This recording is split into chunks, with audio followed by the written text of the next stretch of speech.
زندگی میں دو لوگوں سے دور رہنا، ایک مصروف اور دوسرا مغرور، کیونکہ مصروف اپنی مرضی سے بات کرتے ہیں اور مغرور اپنے مطلب کے لیے یاد کرتے ہیں۔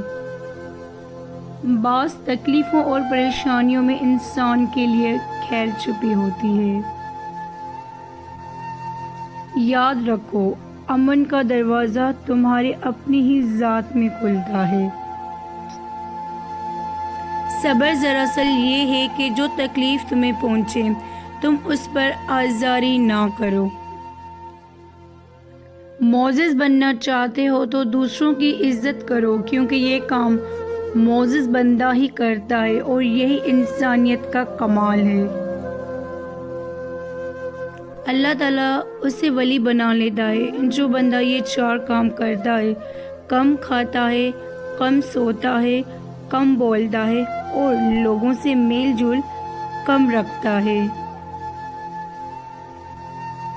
پرندہ جب اڑنے کی ٹھان لے تو ہوا کو راستہ دینا ہی پڑتا ہے۔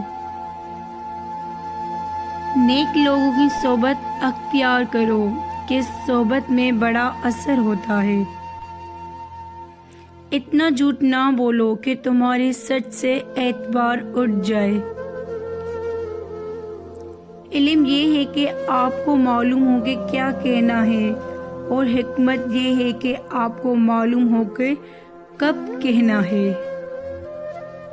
اگر تم قرآن کو آنکھوں سے دیکھو گے تو الفاظ نظر آئیں گے، دماغ سے دیکھو گے تو علم نظر آئے گا، دل سے دیکھو گے تو محبت نظر آئے گی، اور اگر اپنی روح سے دیکھو گے تو تمہیں خدا نظر آئے گا۔